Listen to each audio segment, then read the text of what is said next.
That's a good way to start, man.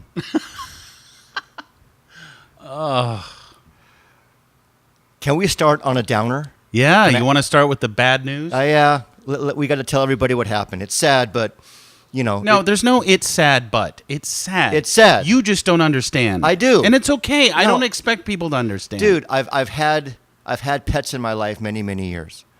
But I was going to say that it's just part of life. Let's tell everybody what happened. It is sad. Yes. And? Oh, I'm supposed to tell everyone what happened? Yeah. Mickey the pug finally died. Yeah. And he went out in a blaze of dark glory. Like, it was not a beautiful death. It was quite an ugly death. So if you recall, back in January, I was on my way to record with you a show. Right. When I was told that Mickey had 6 months. Well, now, I'm glad he got 8 months. That's wonderful. But, well, where are we now? More like it's been 3 weeks. Yeah, about 8 months and a week. But boy, man, within the past 2 months, that dude was going downhill fast. And it was just heartbreaking. And it still wasn't at the point where I'm like, God, he's suffering too much to live. He's suffering too much to live.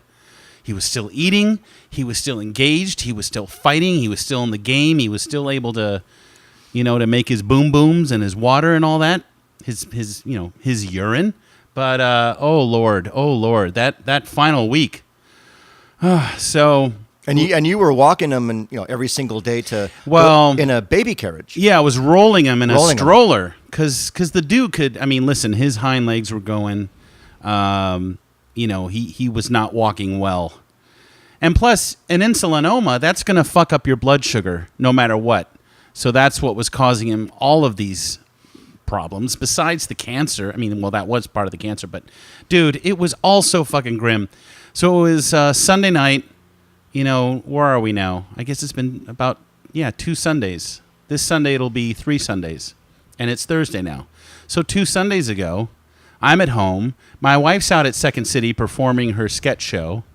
And Mickey, I notice, is having a tough time after his 4 o'clock supper. And, because of insulinoma and blood sugar, I had to feed him little meals every day throughout the day. Right. We're talking like 5 meals a day.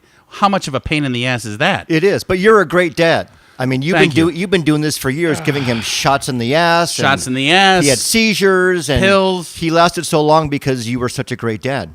So he had, thank you. So he had his essentially his last meal, and then about an hour later, I noticed he wasn't like usually. I leave him alone because he'll kind of just lie down on the cold tile and go into a food coma after he eats, and I noticed he wasn't with me, or at least lumbering over in his old man way to try to get me to pick him up and put him in my lap, as I did each and every day, without fail.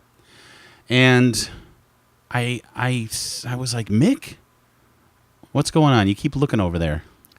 I'm just trying to make sure everything is technically okay. I am listening. No, but is everything technically okay? We are fine. It's just hard to talk about this when you keep looking over there. Well, I have to be at the screen. I have to be. Oh, why? Because you're also engineering the show? Yeah. You would think is that. Is it okay if you look at the screen? Yeah. Can I engineer the show?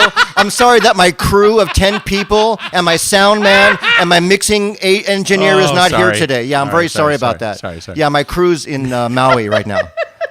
Sorry. All right, you keep looking at that screen. It's fine.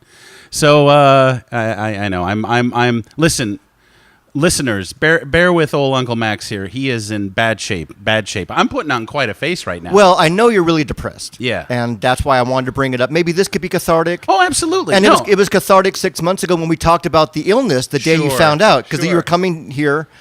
And then you found out that the dog had cancer on that day, but now here we are, and the dog is... Isn't it crazy? But dog's in the sky, looking at you. Yeah, that's what's happening. Right. So I'm like, where's my Mick? Where Mick? And I go in, and it looks like he's having a little convulsion. So I was so adept at this point. I shoot the sedative up his butthole and just wait it out. Dude, I carry him over to the couch. It's about an hour later. We're looking at like 5:30 now on a Sunday.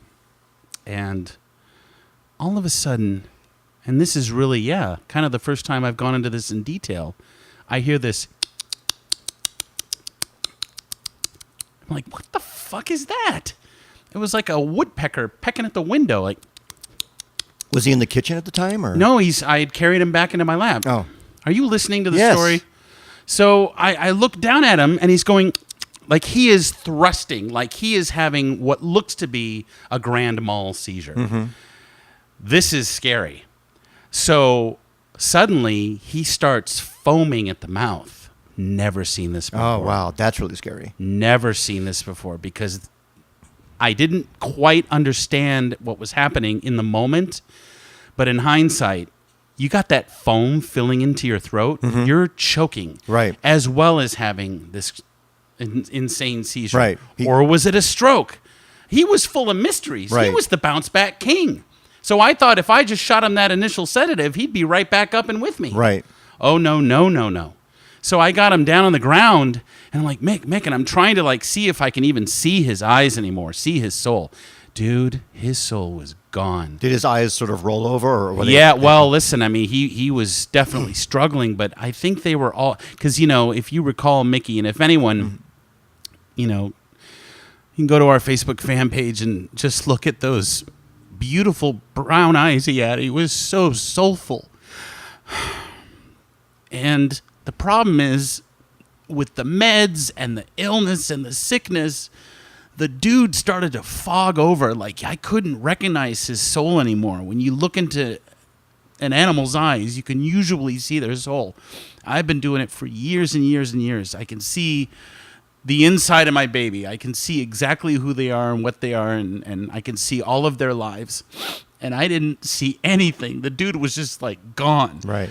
And I really flipped out. And I grabbed him, and I can't even tell you how fast I flew to the animal ER. Usually I go to Studio City Pet Hospital, but guess what? I roll up, I get Mickey out, he's shaking, and they were closing. So like the nurse behind the door is waving me to go 4 doors down, and I'm holding him, and he's still like seizing.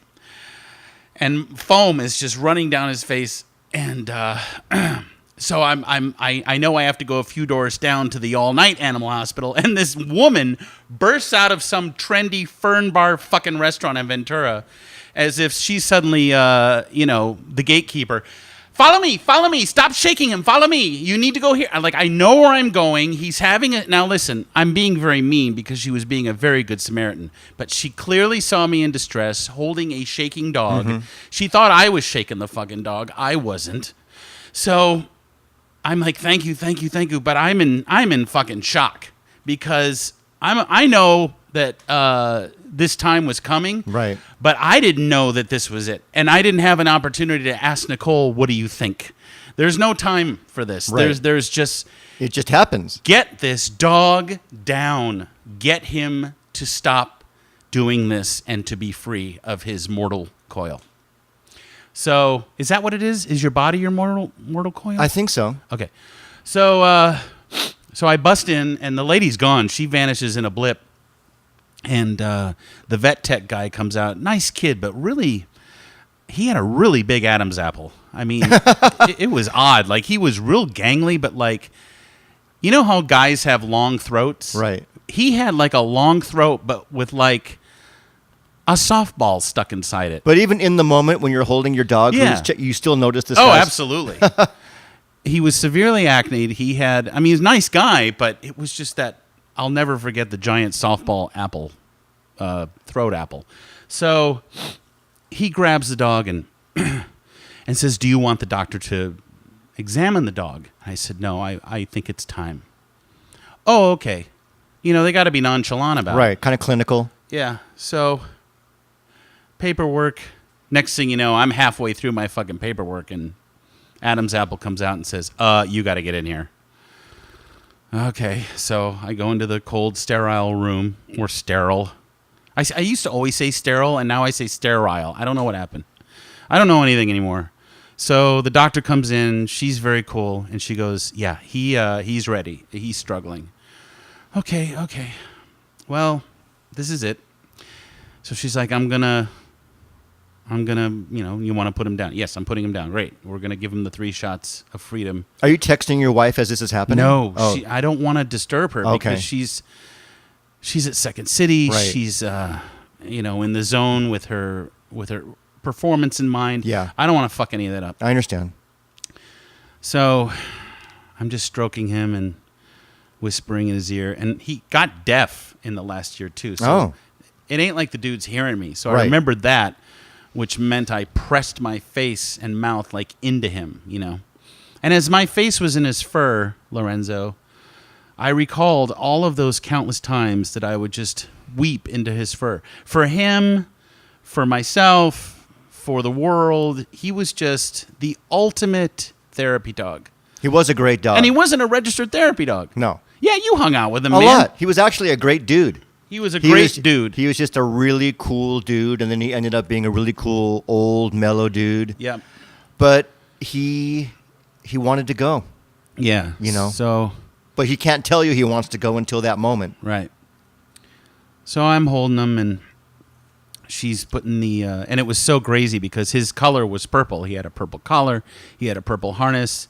And the little medical gauze that they put around his paw was sure enough purple and sparkly, which I thought was really amazing and eerily appropriate. So then she gave the final injection, and I'm whispering in his ear, but like talking into him so he can just kind of feel my vibes. And I said, "It's okay, my sweet baby. It's okay."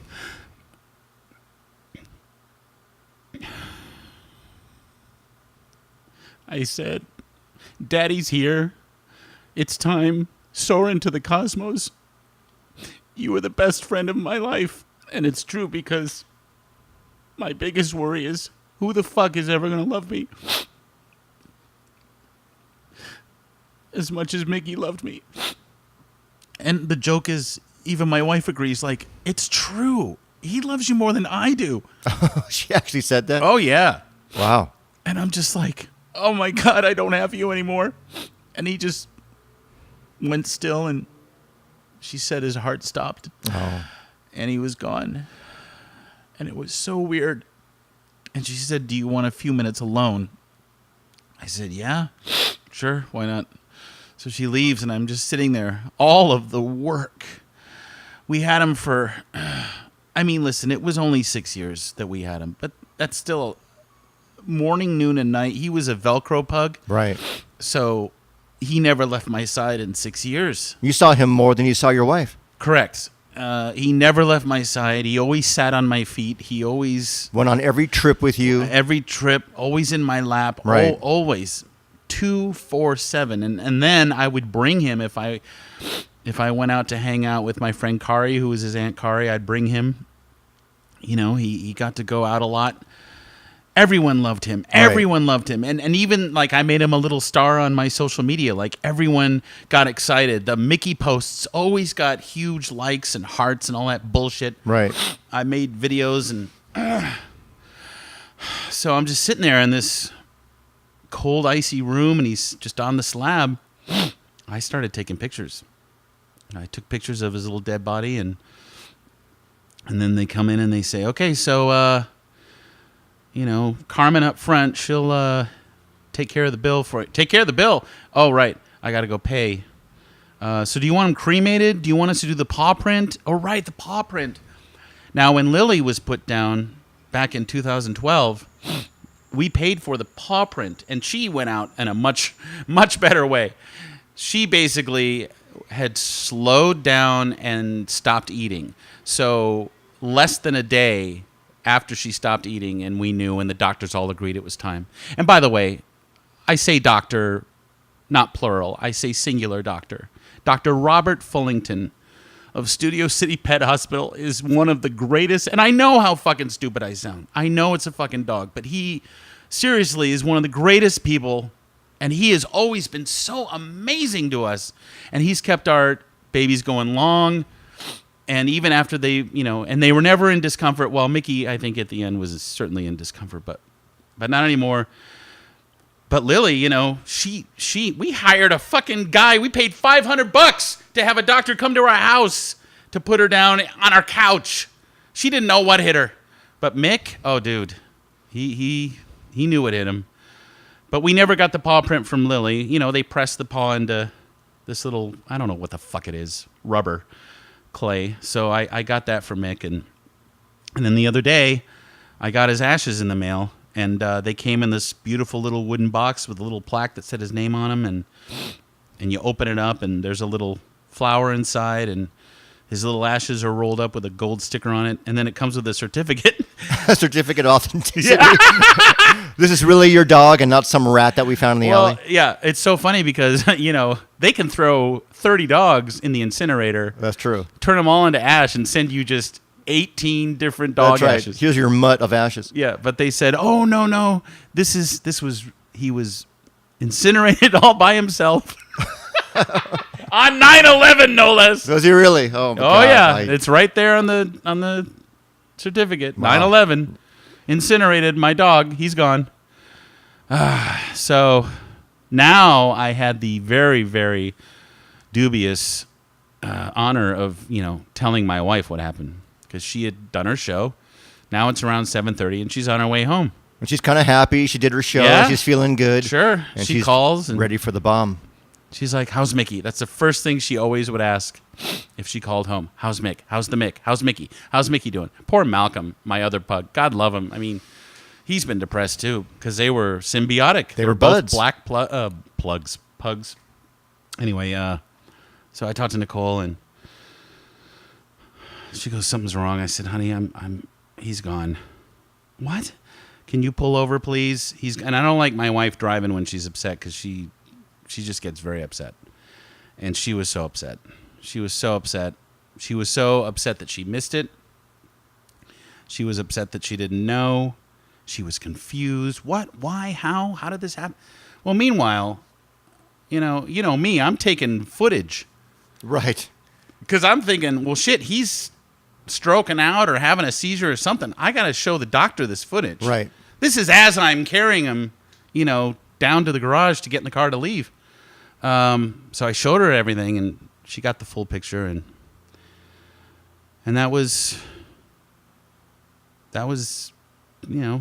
what happened. That's quite a day. But like a lot of life, it doesn't come, scripted. It just happens, and you have to react to it. And like I said, you gave him an amazing life. He probably lived a lot longer than he would have without you. Right. And he brought you a lot of joy, and vice versa. Yeah. Let's toast him. Hey, to the Mick. To the Mick. We love you, Mick. Woo. You were a great dude. We love you, buddy. Yeah, so in the following days, all the usual shit. The 7 stages of yep, all death, that all that stuff comes in. Yep. And then the what stage are you at right now? I'm in depression. What is that, 3? Yeah, that's a good 4 question. or 5? Because I mean, the last one's acceptance, and you just accept it and you move on. Is it the 4 or 5 stage? Is it 5? 5 stages of grief. I thought it was 7. Maybe it's 5. They added 2 later. Some fucking paying the bills is hippie number did 6, that. I guess. Denial, anger, bargaining, depression, acceptance. I don't know what the bargaining means. I don't know. Never did that. I was in denial. I was in shock. I got pretty pissed off, I guess. I got pissed off because why is Donald Trump still alive and my Mickey and is your dead? Mick is... That's how angry I got. Yeah, well, you know what? I'll tell you. One day, Donald Trump will die. Yeah. I will tell you that. Okay. Yes. Well, that'll be fun. Yes. Depression, that's where I'm at, and acceptance. And I've kind of already done that too, but I'm not like everyone else with these stages of grief. I'm always grieved. Right. But now you have Malcolm, and Malcolm's been amazing, but he's been depressed. He's another great dude, and he'll just he'll be the man of the house. He's getting a lot of extra special love, which I think he's sure. like not really ready for. He's like, I'm used to being the dog on the sidelines. Yeah, why are you all over me? Yeah, I'm used to being the unsung hero of the family, which he really is because he was around when Lily died. Right. But tomorrow, I have a little pug date planned for Malcolm. I'm gonna take him to a park we used to take our pug Bugsy to in Burbank, where I've never, because Malcolm's a little bit of a wild child and right. he's unpredictable. So this park, I will allow him to run leash free and not have to deal with other dogs or anything because he doesn't like other dogs except his brother Mickey, who's dead. Right. So I'm going to take him and just kind of sit and just let him be free, just like he is on Cayucas Beach. Which Right. He loves. Right. When we let him go on Cayucas Beach, he goes crazy. And I've been to Cayucas with you. Yeah, of course. I took a great you photo did. of You took Malcolm. a great photo. I'm going to upload that photo Yeah. to our Facebook page. Do it, You do got to see this dog. Cutest thing. Yeah, just say Malcolm and not Mickey so no one gets confused. I'm not going to confuse him. I promise you. Well, I'm sorry. And, it sounds so cliche, but it is what it is. Yeah. And you were a great dad. And, you'll have to go through, get to the acceptance stage as soon as you can. Yeah, it's funny. Do you like? I imagine you're a guy that has no patience for Disneyland. It isn't the happiest place on earth. I've been obviously all, throughout my life. Sure. And when I was 8 or 9, it was great. Yeah. I am not 8 or 9. It is not great to me. See, I think it's better for adults than kids. Really? Oh, I think it's a pain in the ass. Oh, it is a pain in the ass, of course. Yes. It's horrifying. There are some moments. I mean, Yeah. I love certain rides that I Right. could just do 2 to 3 times Right. in a row. The whole day, after about 2 hours, I'm done. Well, that's how you are with everything. No, that's not true. But, Disneyland is not the happiest place on earth to me. Now, why do you bring that up? Well, because a week and a half after Mick died, Nicole said, hey, why don't we go to Disneyland for a couple of days? I haven't been there in a really long time. And I go there usually once or twice a year because my friend Doug is a platinum member. But I have a very different experience. He gets into all the secret bars and restaurants. That's completely different. So that's all we do. So you go there, you're a VIP. Oh, yeah. Oh, I would love to do that. Oh, we're hiding out in There's that secret, like, Club 33. 33. Have you done that? Oh, dude. I would love to do I've done that. it countless times. I'm friends with a bunch of hot chicks Really? over there who are Oh the my servers. God! See, I'm just a schmuck who goes over there like everybody else, and I'm done after 2 hours. Right.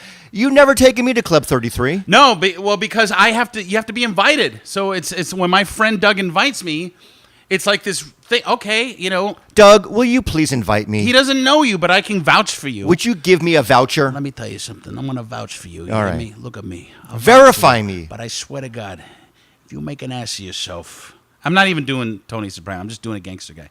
If you make an ass of yourself, you're out of here. Well, it's a little De Niro. A little De Niro. So- But What? Doug and I will get along great.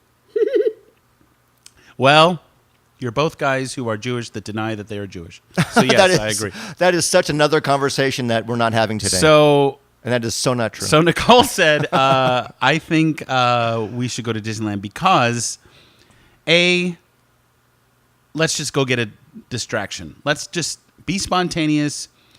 We can't get up to Cayucas until Halloween. B, it's Halloween at the parks. They've got all these special Halloween dishes and donuts and all these special little treats for Halloween. Let's just go. We'll spend one day at California Adventure, one day at Disneyland. Great. We'll bring Malcolm. They have a beautiful kennel down there. We can pay him visits throughout the day, which is what we did. We can go to restaurants, stay in a hotel, whatever. So we did that. And I got to tell you, it was a lot of fun. But here's the thing. If Disneyland is going to say, come on over, it's Halloween, Main Street is decorated with, Halloween trimmings and jack-o'-lanterns, which it was, and come try all of these amazing little Halloween goodies we have to offer. Have the goodies in stock, because when we got to Disneyland on a Tuesday, we went to California Adventure on a Monday, Disneyland Tuesday. Nicole was promised by the ad a Halloween donut, a very special Halloween pumpkin-y donut with orange frosting and a little thing on top of it that's Halloween-y, Mickey holding a jack-o'-lantern or something. We get to the cart where they're sold. We just got into the gate. It's 10 a.m. in the morning. Sold out. Oh, my God. Oh, yeah, sorry, we sold out. Well, what do you mean? The park just opened. Yeah, we made 3 dozen of them. 3 dozen? 3 dozen? For 5 million people? Yeah, what, 3 dozen? And, dude, we weren't alone. There was a line, because there's always a line. There was a line of 80 fucks waiting for their special Halloween donut that they saw in the ad. Right. And they're like, no. But tell you what, we're making more. Okay, good. You're thinking like within the hour. Right. They should be out at 4 o'clock. Right. 4 o'clock? So if you're at the other end of the park, you have Yeah. to come all the way back for your donut. At that moment, is it the happiest place on earth? No. No. It was full of wretchedness. Are you kidding? All of these big, giant, fat fuckers who can absolutely walk and should be walking are in these mobility scoots, rolling around on their fat, sorry, flabby fat. Are you kidding me? You can walk. They're just so lazy. They're what is it? What's the word? They're a petulance. They're a petulance. And don't you think some people are actually skirting the system? Because if you're in a wheelchair, you get to go to the head of the line of the rides. Oh, yeah. Yeah. Oh, dude. And so there's a lot of people just, in those chairs. You nailed it, because I think so. The wheelchair distribution rental center was right next to the kennel. Right. So I saw people walking just fine. Yeah. And then they get into a wheelchair. Exactly. And boom, they get to shoot right up to the front line. It should be called Disney Scam as opposed to Disneyland. But listen, but you already know what you're getting into. If you don't, you're an idiot when you go to these parks. They're super expensive. There's lines like crazy. Yeah, Nicole, we got to get the Fast Pass app. She's all caught up in Fast Pass. Whatever. We got on the rides. We did what we had to do. But I got to tell you, there were moments of genuine magic. That's great. And I'll tell you one thing. If you've never done it before, I'm sure you all have. But if you've never gone to Disneyland between, now, Halloween time, and after New Year, Christmas time, that's when Jack Skellington from The Nightmare Before Christmas, he takes over the Haunted Mansion. And that was one of the most extraordinary things I've ever seen in my life. And I've seen it multiple times, but I don't know what it is about this recent time. It was so beautiful and so well done, and you just feel like you're in Halloween world. Is it a guy as the character? What do you mean he's taking over Haunted? Well, that's just kind of the premise of it. Oh, okay. The usual Haunted Mansion has been taken over by Jack. Okay. So he's Christmas-fied Haunted Mansion okay. during Halloween. Because do you know the story of Jack Skellington? Yeah. Yeah. You know that he turned Christmas into a Halloween holiday. Right. He didn't know. He had good intentions. Even though he's dead, he's got a big heart. So yeah, that was great. On the flip side, I got to tell you, I understand political correctness. I understand the changing times. I hate all that shit, but boy, they've really fucked up pirates. Oh, you mean because they put in Johnny Depp and all that? Well, they put in the Johnny Depp dummies, and that was enough of a problem for me. But now, of course, you can't say take a wench. Oh, because it's, yeah. You can't do that right. anymore. You can't sell women. Right. So it was, in the old days, you had all the pirates chasing the chicks. Right. And then but they were pirates. They were pirates. That's what they did. And then they had a couple chicks chasing the pirates. Right. And it was hilarious. Yes. That had to be done over. Right. They put new dummies in there. It's mostly women Right. chasing the pirates. Right. Because they were worried that the pirates were raping the women, because that's what pirates did. They Right. raped and pillaged. Right. But we can't have that. No. So they changed that. Then all those insufferable pirates movies came out. Do you have transgender pirates? I mean, it's coming. Chasing It's gay coming. men. It's coming. And then gay men It's coming. chasing women, but It's who coming. identify as Yes. men, that kind of thing? It's coming. Feminist X. Pirates. Trans-identified pirates. Right. Pirates of the Trans-Caribbean. It's all coming, and you just have to eat it. So we ate it. We went on Pirates. It's very disappointed with what they've done. So we wanted to see it before you don't get to take a wench anymore. So the next time I see it, the wench sign will be gone. Yeah. And I'm like, Nicole, as a woman, does this bother you? She goes, no. It's a stupid ride. Because she's not 5 years old like most Americans are. I'm not a whiny baby. Right. I know what pirates did. Right. I don't care. Not everything is Pirates offensive. wanted pussy, and if they couldn't get the pussy with their shitty seductive skills, they took the pussy, or they bought the pussy, or they auctioned off the pussy. That's what pirates did, you dumbasses. That was Walt's vision. Okay, so why don't this? How about we go on the ride, and all the dummies are doing the real ride that Walt envisioned, but they have a separate time.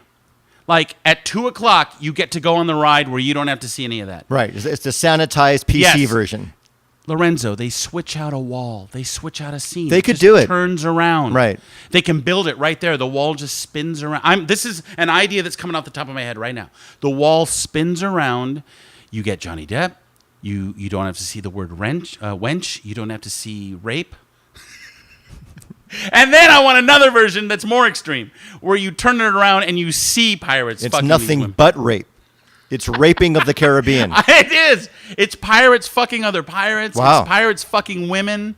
It's dogs fucking pirates. But it's all animatronic, audio animatronic dummies. And the name of that park is Maxland. Yes. I really should start my You own actually should start your own park.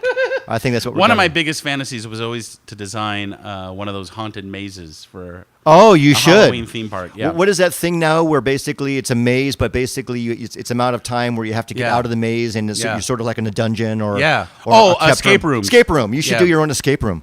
The problem with escape room is I'm really not very bright, and they give you clues. Yeah. Like it's a mystery how to get out. That's true. I don't have the energy for that. But you can design your own though. Yeah, but you have to have clues, and I'm not into mysteries. Like if you flick on this switch, then Yeah. something opens, and then there's a key in there which unlocks a door. I don't and want to use my brain. all right. My maze, there's a bar set up outside, and you get loaded, and then you go into this thing, and you basically shit your pants. So when you're walking out, you're blasted on alcohol, and you've shat your pants. If that happens, I know I've done my job. Isn't that any day downtown on the streets? Oh, God help us. I'm not going to that maze.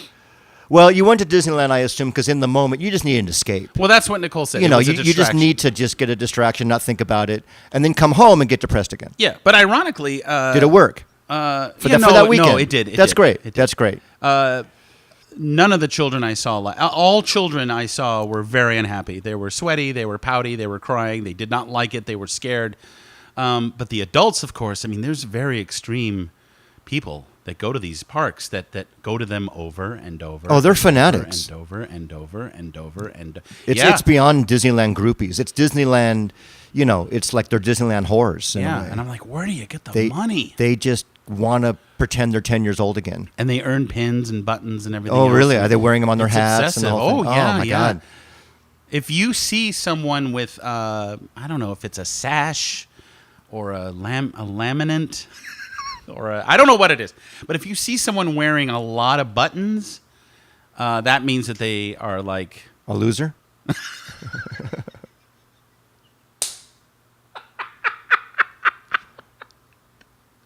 You got me on that one. I'm dizzy.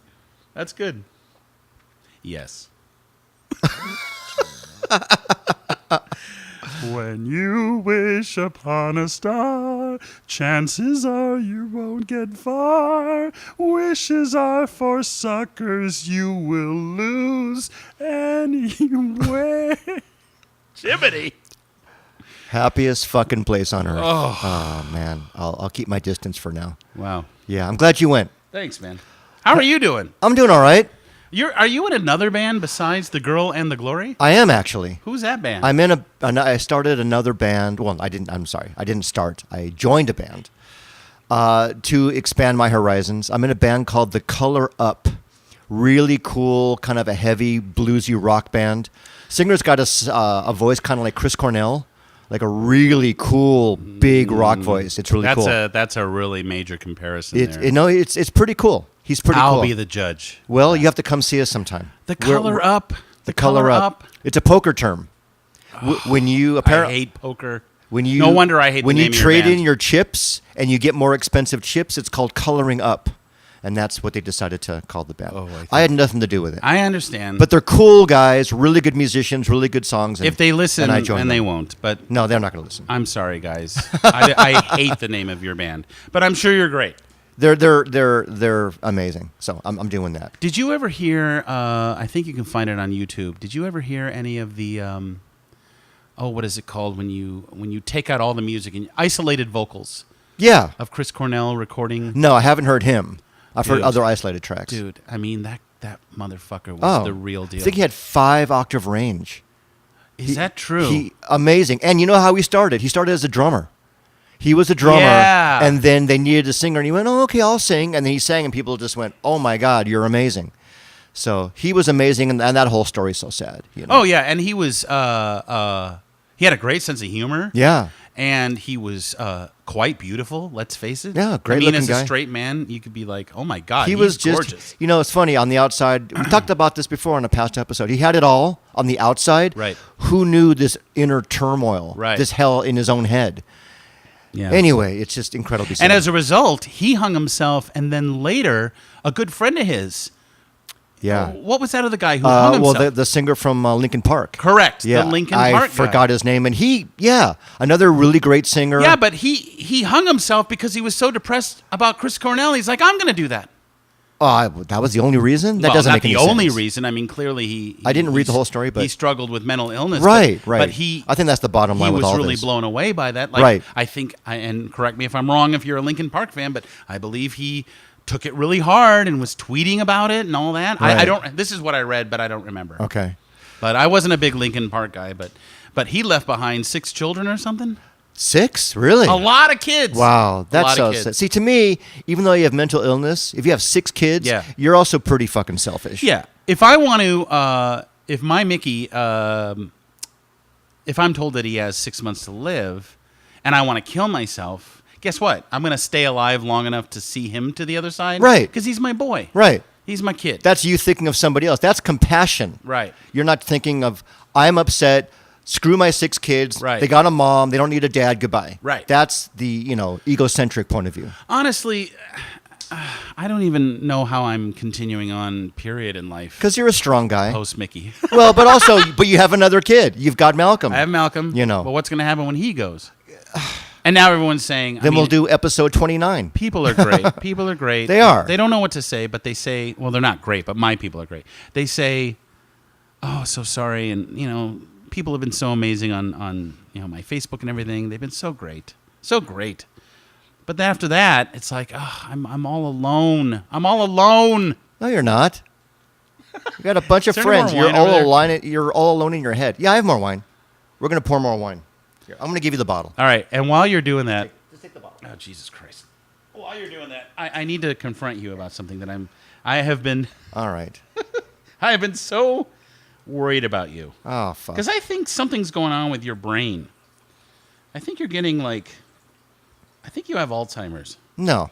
You're acting much weirder these days. Case in point, you were on Channel 4 News For 10 seconds. as a witness Yeah. to Well, I wasn't a witness. a bomb scare. I wasn't a witness to You were it. on the Santa Monica Pier. I was on the Santa Monica Pier when a bomb scare happened. Right. And I had to be evacuated. All right, so he's on the Santa Monica Pier. It's a Sunday night. The cops came. There was all this hullabaloo. There was all this drama. And what happened? A reporter pulled you aside? Well, what happened was I was having lunch with a friend, Who? at the singer of The Color Up. We were having lunch together in Santa Okay. Monica. He invited me to lunch. He was in town. So when we came out of the restaurant, they said, you got to get out of here. There's a bomb scare. Yeah. And my Oh, car- did you get to pay the check? Well, what happened was, yes, we paid the check at the restaurant, but I never park on the pier. For this day, because it was so easy to do, I thought, well, I'll pay for parking, and I Right. parked on the pier. Right. Well, because I parked on the pier, I couldn't leave. Right. And we were on the pier for about 6 hours. That's a long time. Had to leave and go walk a little bit south of the pier, and Yeah. I couldn't leave until about 7:30 at night. All right. And then when I finally got the clear to go to get my car, a news crew came up to me and said, "Can we talk to you?" And I said, "Sure." Sure. So here is him talking to the news crew. Here's Lorenzo. Oh, you're gonna play this? Oh, yeah. Oh, you got and he I'm telling you, he has the biggest, most psychotic, shit-eating grin on his face. Melanie Dark nailed it. She said, I've never seen anyone more excited about a bomb scare. Listen to this guy. He's a lunatic. Ready? Hold on. God damn it. This might not translate. No, it'll translate. All right. My family here on doing holidays. So we basically just roamed and walked further south. And then we kept about an hour and a half later, I asked the guy, can I get my car? He said, no. And I said, how much longer? He said, maybe 3 to 4 hours. So we've been roaming the streets and having food and drink until we could finally get the car. Now, why would they choose? Why they chose that clip, I have no idea. They talked to us for like 10 minutes. He's so happy. And so we could not believe it, and we could not get to our car. So we wound up making the most of it. And we walked around and we had a party. We ate and we drank and waited for the car. And you should see the beaming smile on his face. Why am I always Babu when you imitate me? You're so weird. And you've gotten weirder as you've gotten older. I agree. And you're very forgetful. Thank you. Very forgetful. That's great. What happened? Have you had any sort of neurological exams lately? You know, I think actually it's probably a self-filter. You get bombarded with so much information, you can't possibly retain it all. I try to only retain the things that I think are really important and forget the chaff and forget the shit and all the little bullshit. I don't have time to remember that stuff. But in self-defense, I actually, when I saw that the next day, because it was online, I even thought to myself, why the hell am I smiling? I think I was so giddy by the end of the day. I was so fucking tired because I had a rehearsal to go to that night, which I had to cancel. By the time I got to the car, I just wanted to go home. We're going to post this news clip on our fan page, and you got to see this guy. He's so happy. Oh, my God. And I'm like, what is wrong with him? I watched that 80 times. Just laughing at what a lunatic you are. And I don't even know why they chose me, because they interviewed the singer, the guy I was with, for the same amount of time. They chose nothing of him. It's because he called his band The Color Up. No, we didn't talk about the band at all. Well. Anyway. Well, thanks for bringing that up. That was my big That's your big beef. Why are you smiling on the news? Hey, listen. Hey, if that's all you have to say, if that's your only beef with me, I'm happy. No. Anytime you can get me to cry on a show, I mean, Jesus Christ, I was not expecting to cry. Right. I'm mortally embarrassed. Do you know that when I used to do Mimosa with Adam Shoulder, the counselor, I would have these breakdowns on the show, Lorenzo, and I would tell him later to edit them out. Why? I had them so often because I was so much more of a maniac than I am now. I can call you a maniac. We know what I am. That he said, no, I'm not cutting them out. Now, he agreed when I bawled, or I couldn't even compose myself again when we interviewed my high school drama teacher, Robert Corelli. But since then, on The Cutting Room, that movie podcast I used to do, right, I had moments where I cried because we would be talking about movies, but then we'll be interjecting like personal experiences in life. Right. And, actors cry. But I was getting to the point where I was like, I don't know if anyone's ever seen like an interview with Dustin Hoffman or Rod Steiger, those two in particular. If you watch an interview with them, chances are at some point they're going to completely fall apart. But it can't be scripted. I mean, you're an emotional guy. No. Yeah, nothing you ever do is scripted. Right. You're not doing it for the entertainment Correct. value. It's all completely... No, it's completely porous. What you see is what you get. Yes, it's honest Mr. and Heart real. on his sleeve. Right. That's always been me. Right. And how far has it gotten? Well, the point is, if you're in the podcast... And if I'm listening, and I listen to every episode of Mimosa, I want to hear you. Right. I want to know you. Right. I don't want it edited out. I'm terribly interesting. I want the full max. Well, speaking of the full max, let's get off death. And I want to talk about something I want the backstory of something really cool for those of you who don't know. And I actually posted this on our Facebook page. Was it last month, or maybe it's even been just a couple months ago? We're talking about something from a couple months ago? I think so. Oh, August?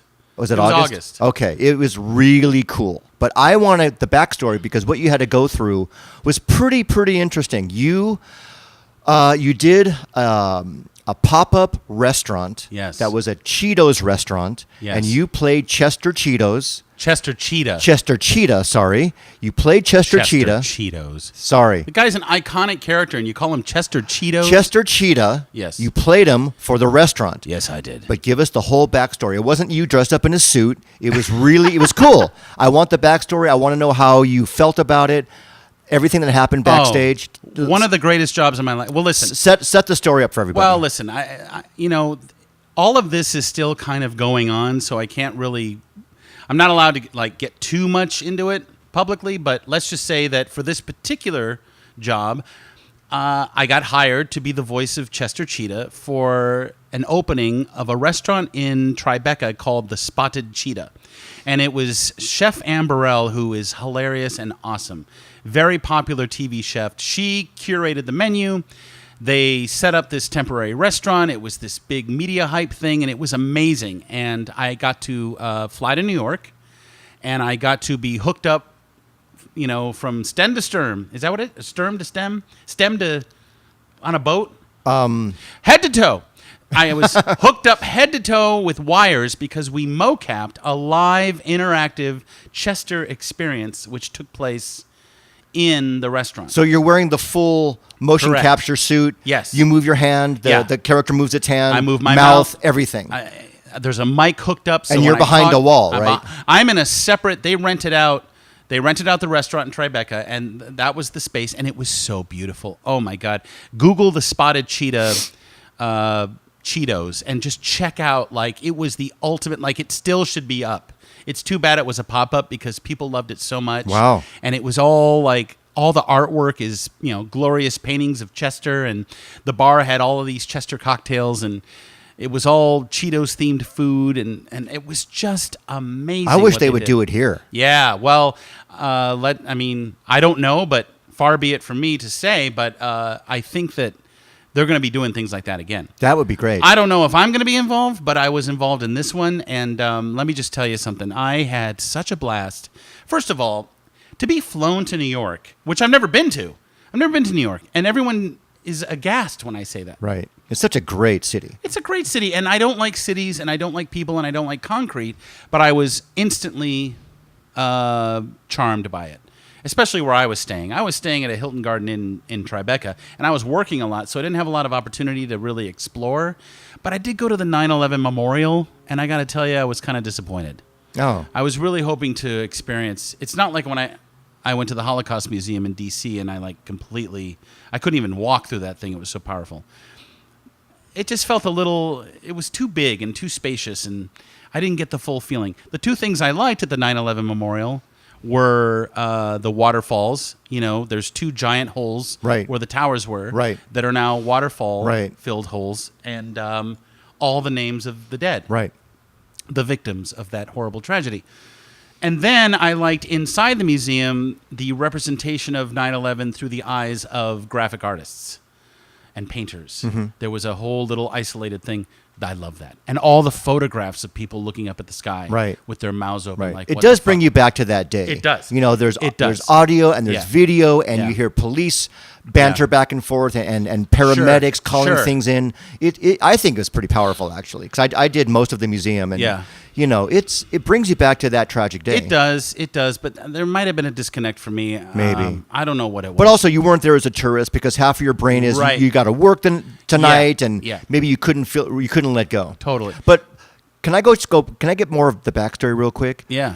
Did you have to practice being in the suit, or they just basically said, wear this and move around and start talking? And they threw that at me. First really? of all, What's the backstory on well, the actual technology involved? the technology is motion capture, and what they do is there's a company called Faceware. They were so wonderful, and I had to go in a month ahead of time, and basically they put a helmet on your head with these extenders that are shooting. It's like a camera on these long arms out in front of your face, recording every move, every muscle. You in went your a face. month ahead of time Yeah. here in L.A. Yes. to do this. To a studio here in LA. Okay. Faceware.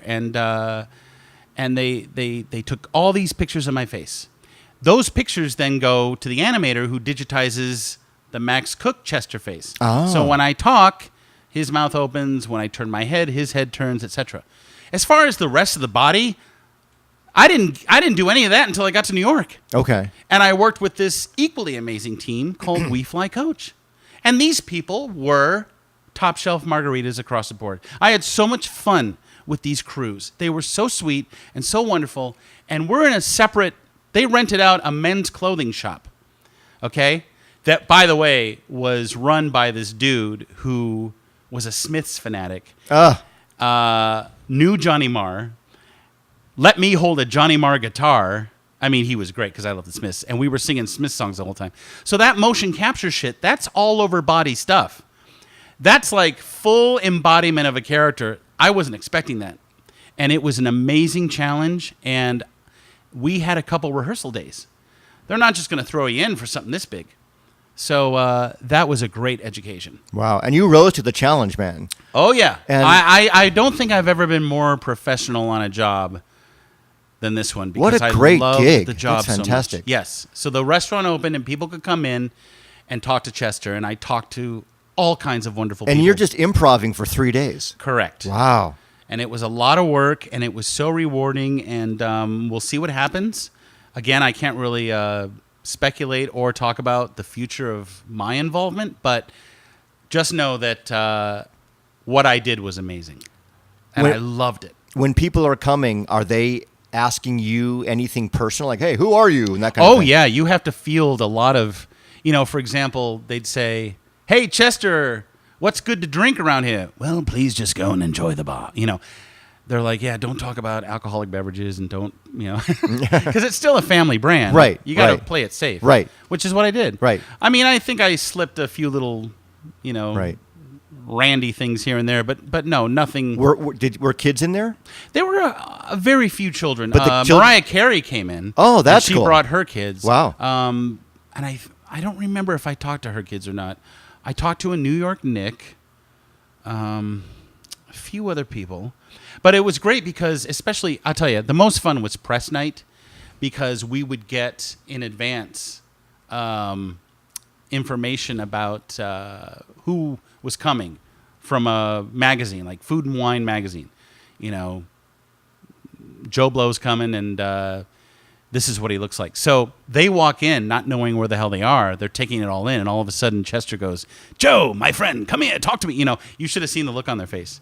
They all became kids, these adults. Well, it's because they're talking to an animated kid. Yes, I mean, basically they're in cartoon land now. Yeah. And I learned actually that, and this is the most exciting thing, it is a developing technology, what they did. Live interactive animation, a cartoon talking to a human being. Right. Live. Fairly new. So it's groundbreaking it's stuff. Cutting edge. I think so. You're one of the first to do it. Listen, that's not going to go down in the history books because I don't know what I have to do to get some exposure, but it was a very good thing. It was very good. Well, I'm so happy you got the gig. That's all really interesting, man. Yeah. And I hope it actually, mushrooms to something bigger. That would be fantastic. Or at least they do it again if they do it in L.A. or another big city, Chicago, yes, or Dallas, or whatever. We'll see what happens, man. That would be great. Let's hope man. so. That's so cool. Yeah, it was great. And how was the food? I didn't have much opportunity to eat. They didn't feed you the food? No, they fed me, but we were, we're in a separate whole universe, and all the food is going out to all the guests. So I tried. They brought in some things. I was only able to try the Flamin' Hot tacos, chicken lime and tacos. That sounds good. They were great. But what's great is the recipes were inspired by people who would post online. Hey, I decided tonight to cook with Cheetos. I'm using Cheetos as a crust over my taco. So they took all those ideas and made them into a restaurant. Right. So anyone can cook with Cheetos. Of course. But it came with this great little cookbook. Oh, that's cool. Yeah. That's cool. And you can go online to thespotted-cheetah.com and download it, the cookbook. And you, too, can make Cheetos-inspired dishes. You can make mac and Cheetos. Yeah, it's great. I love Chester because he's cool. I think he's evolved. Like, they had me in a jacket, like a evening wear black dinner jacket, little bow tie, a little he's wearing his dark sunglasses. He's a badass. He's cool. He's sort of the James Bond of that's what he's evolved of into. Cheetos. So I really enjoyed playing up that. How was wearing all that shit physically? At first, it was a little claustrophobic. You're not a full bodysuit, are you? No. But you're hooked up to wires. Yeah. And you can't sit there on your cell phone because the wires, there's a lot of magnets involved, and you can demagnetize. Oh. So all of a sudden, All your arm goes dead. Right. And it's like, what's wrong with Chester's arm? Oh, well, he's demagnetized. So I had to reset a lot. So you have to leave your cell phone out. And then, if you got to pee, they got to unhook you. Right. Unplug you, which was fine. It was all amazing. I miss my new friends who I made on that job. You might have a new gig as an animator, the guy who does the motion. We'll see what happens. Motion capture max. Listen, this year in voiceover alone has been much, much better. Good for you. Than last year. It's been the best year since Kung Fu Panda Legends of Awesomeness. Well, that's great. Ceased production. But that's still on TV. Right. So there's always something going on. That's great. You know what I mean? Well, I mean, it's, life is dichotomous. You have, I'm very sorry about Mickey. and all of that. But then there's the other side of life where professionally, Sure. things are going up. Yeah. That's great. Yeah, it's good to make. You got to focus on that. You can't just focus on Mickey 24/7. I know, and I'm working on that. It's just I was about to say I feel very blessed, but you are. I would drive home hating myself for saying something so stupid. Even if you didn't say it, are you still going to drive home hating yourself? No, I'm going to drive home listening to the new Foo Fighters record, which is so epic, dude. Concrete and Gold? Oh, my God. Talk about a wall of sound. Yeah. Did you know that Foo Fighters Back and Forth, that awesome doc I showed you about the Foo Fighters making Wasting Light, has come to Netflix streaming. Oh, wow. Yeah.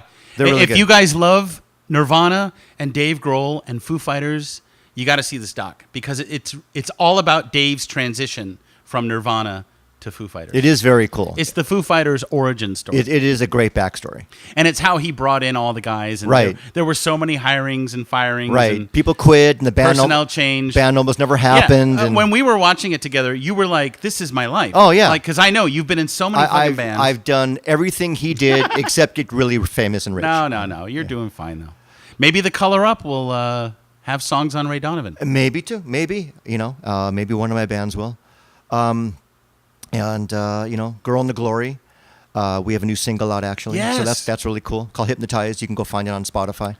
Yes, and you have a gig on Friday, which you'll be at the Mint. That's the 29th. So. Oh, the 29th. Yeah. So when is that? That's 2 days from now. So. Oh, it is. Yeah. Yeah. I said Friday. Yeah. Yeah. Oh, people might be listening way after that. So. Oh, I see. So how'd the gig go? Oh, the gig was great. Oh, we had so many people. Dave Yes. Grohl was there. It was fantastic. No, I listen. Bear with me. I need to get out to one of the gigs again. I'm just, I'm probably going to go lay low. And I was just at the Mint, but I will come and see you. Come see me sometime. I will. All right.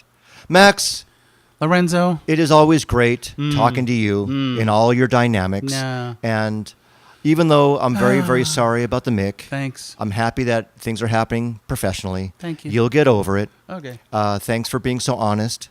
Yeah, well, I couldn't help it. And, any final thoughts for this episode? Don't shop for a dog at a pet store. I don't even think they have pet stores anymore. Just if you like a certain breed of dog, figure out which rescue sites they have in your area. Go to just type it in the web. Bichon free. Okay, forget that. What's another example? Okay, Chihuahua. Chihuahua Burbank. Just type that in. Chihuahua rescue Burbank. Go rescue a Chihuahua, will you? Let that little thing have a life in your home. Treat it well. Give it all the love in the world. That's another thing about Mick, and I'll end with this. He gave me as much as I gave him, and that's a very rare, amazing thing with an animal, because they're not there to do that for you. They're there to eat, shit, piss, and sleep. That's their job. It's a bonus if they wind up loving you and always wanting to be in your lap and always wanting to give you kisses and all, So these creatures are so deep and so capable of giving back. And you make it a dud. You make it a dud. You make it a dud who doesn't like other dogs. But don't give up. You got to keep working with them. Malcolm, he doesn't like other dogs. And we realize this. So we tried to work with him a little bit. I'm not saying you got to bring in the fucking dog whisperer. That's too expensive. But just have patience before you get rid of the dog. And whatever you do, don't just dump the dog in the street, you fucking assholes. That is the worst thing you can do to a dog. How dare you? How dare you? You're preaching. I'm preaching. Wow. But actually, the whole dog or even cat dumping thing, it's just terrible. Don't dump your animals. Don't dump your animals. These are living, breathing things. Just with give it nerve to another loving family. and emotion. And it's so funny. People say, "How can you eat meat if you love dogs so much?" Ugh. All right, maybe I'm working on that too. You don't know what I'm doing. You don't know what I'm doing with my fucking life. Let's toast to the mix. One more toast. Oh, To the Mick. Oh, The Mick. Oh my God, you guys are so weird. Dad, come home and be with Malcolm. He misses you. I love you, Mick. I love you, Dad. See, Mick's always with me because I can just do his voice. Nicole does it too. I love you, Uncle Lorenzo. Thanks, Mick. I love you too. Thanks for listening, everybody. See you next time.